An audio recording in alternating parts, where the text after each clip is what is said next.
Well, it's 23rd of August 2021. We're on our way up to Yorkshire. Just stopped off for a lunch break at quaint town of Stamford. Some very quaint buildings and nice pretty river running through it. I should think the town must have grown up around this church. There's a little graveyard here right in the middle of the town.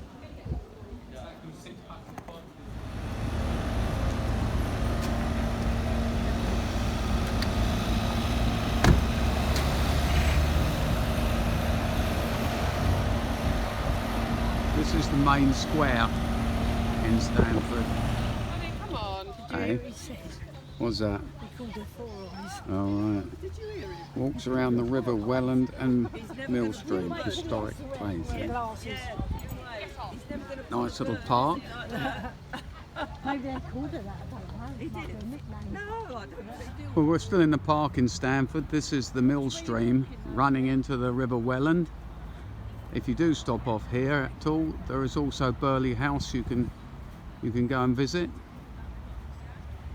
We're just stopping over for a lunch break. Still got some miles to do, but it's a very picturesque place. And of course the Mill Stream runs into the river just there. And Where you walking? of course I'm watching where I'm walking. But yeah, it's a pleasant place to stop off if you're travelling up this way. Actually, I think from the park this takes in just a little bit more of the view of Stamford.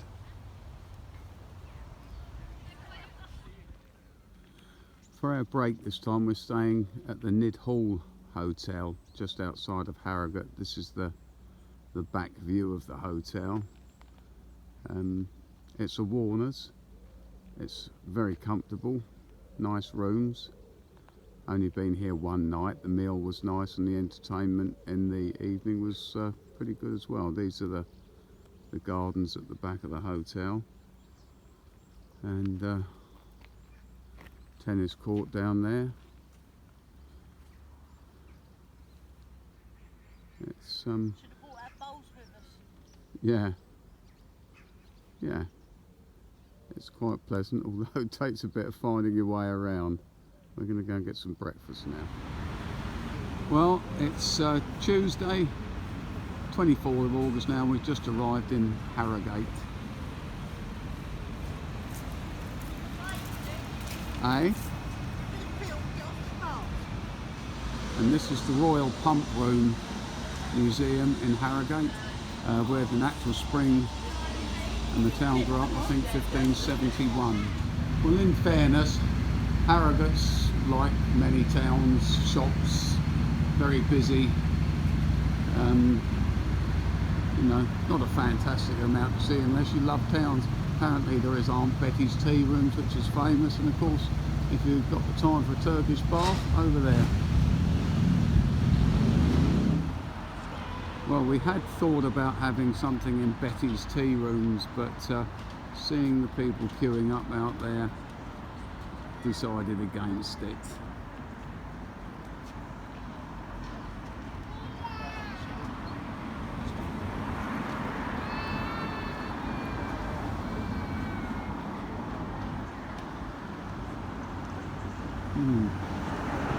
This is Harrogate. Well, we're having a little walk through the park in Harrogate. Just like any other park. To be honest, as I said, to me, Boring. Harrogate is just another boring, as my wife says, busy town. Yeah, I won't be hurrying back. Still in the park in Harrogate. It's quite pretty, quite cooling, quite a pleasant place, little coffee shop, and yeah, it's pleasant.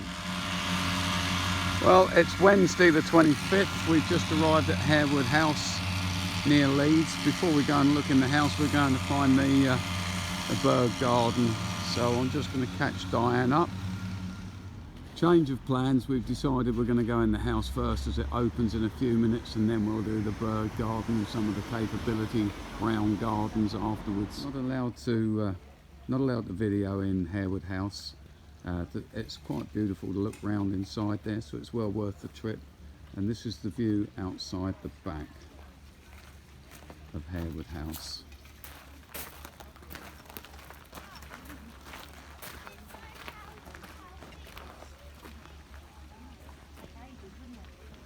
It's white. I tell you what, look, we go to the end there, mate, get a shot of the lake. Perfect.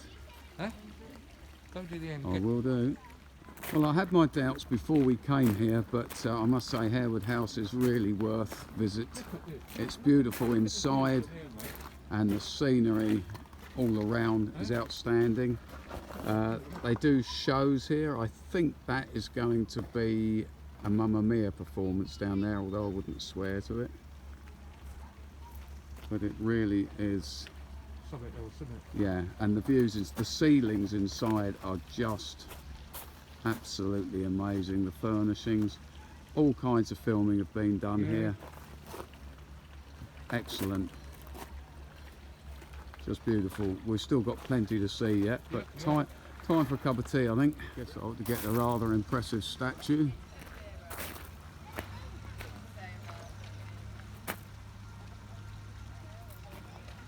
Now it is time for tea. I must say Harewood House comes highly recommended.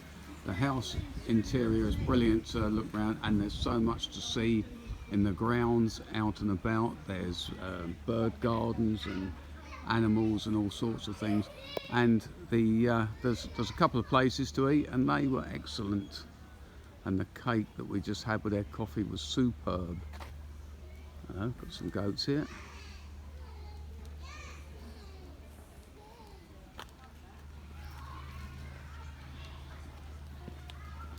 Oh, alpacas. There's various things around. We just passed penguins. So you just can't take everything. But it's a beautiful place.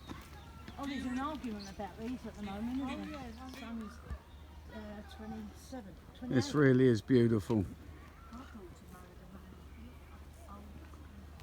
That's a heron cliff. Yeah.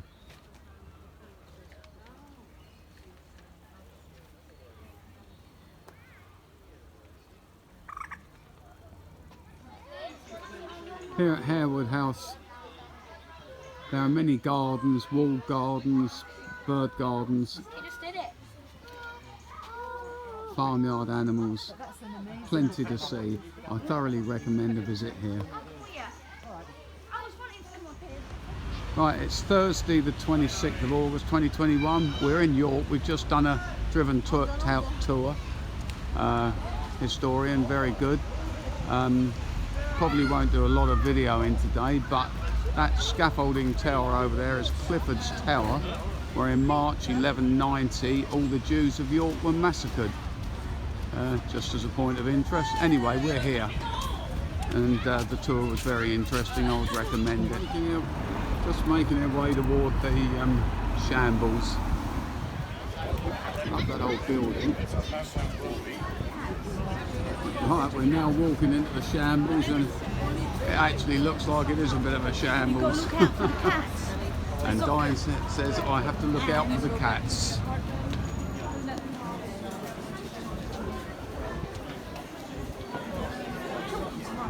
You are talking to yourself? And luckily for Diane, we can see one of the cats climbing the wall. I think they were something to do with the plague, but I'm not a known historian, so who knows. Yeah.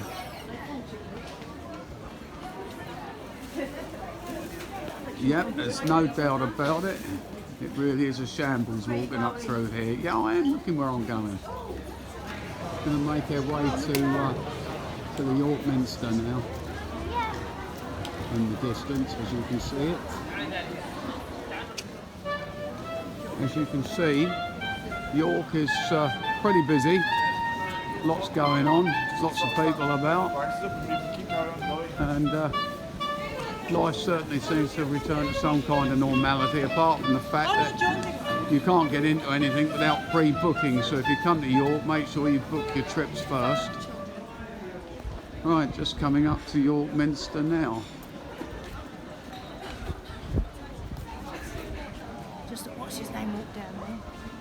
What's his name? The ones we went out and did. All right. Well, you take this bar, me, Ellen, and then make us swap out. It's quite a building.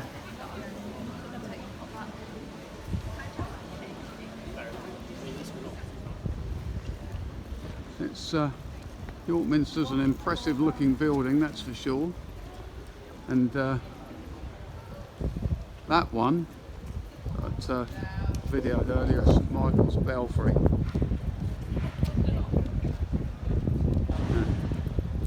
There we go, St Michael's Belfry and York Minster. It goes up there a little way.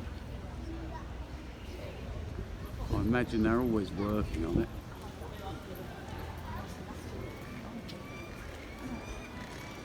Sorry. Coming up to the front of York Minster now. It really is a huge, huge building.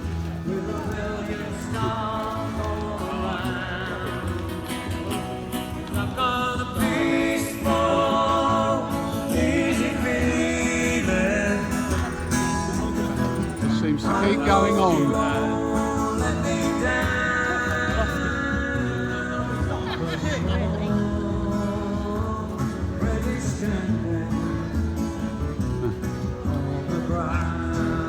Okay, and this view is more from the front. I just can't tell you how huge this York Minster is. It covers a lot of ground. Just coming down toward one of the many gates into the city of York. Hopefully we might be able to get up onto the wall from here. Right, we've just come in through there,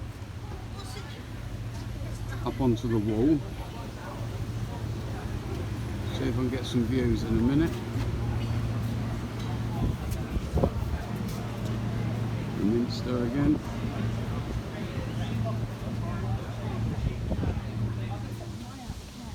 Yeah, okay, well you can walk all, well not all the way around, but a fair way around on these walls.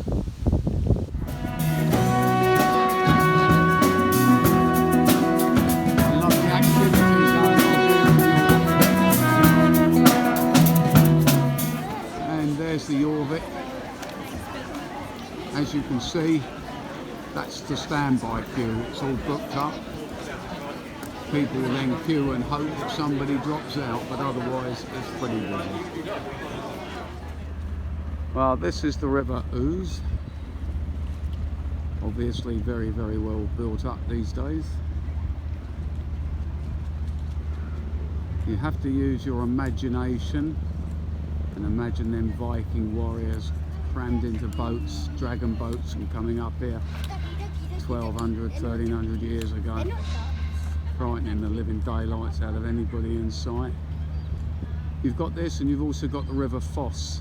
I think it's Foss, F-O-S-S. And the two rivers form a V, which gave a great deal of the defences for the city, along with the marshy land that was there at the time. And of course then you've got the wall built around the city. It's a smashing place. We're only here for the day, but we will come back and spend 2 or 3 days here, I think. Brilliant place, love it. Of course, there's much more history to York than just the Vikings. It goes back to Roman times. So there's, I believe there was 2 Roman emperors that actually died here in York. More modern times, you've got 2 chocolate giants, Rowntree's and who were the other ones? It doesn't matter, Terry's I think. But Joseph Rowntree is an interesting character, worth googling some information on him and his charitable works. He's certainly done a lot round here, and yeah, it's interesting. Yes, originally the chocolate guys, Terry's and Rowntree's, had their premises on the river because they would use the the river to bring in all their various products, sugars and coal for their machineries and everything else. But Joseph Rowntree, it's definitely worth looking up a bit of the history. We could do with a few more employers like him in these modern days, to be perfectly honest, that plough their money into decent causes instead of going into space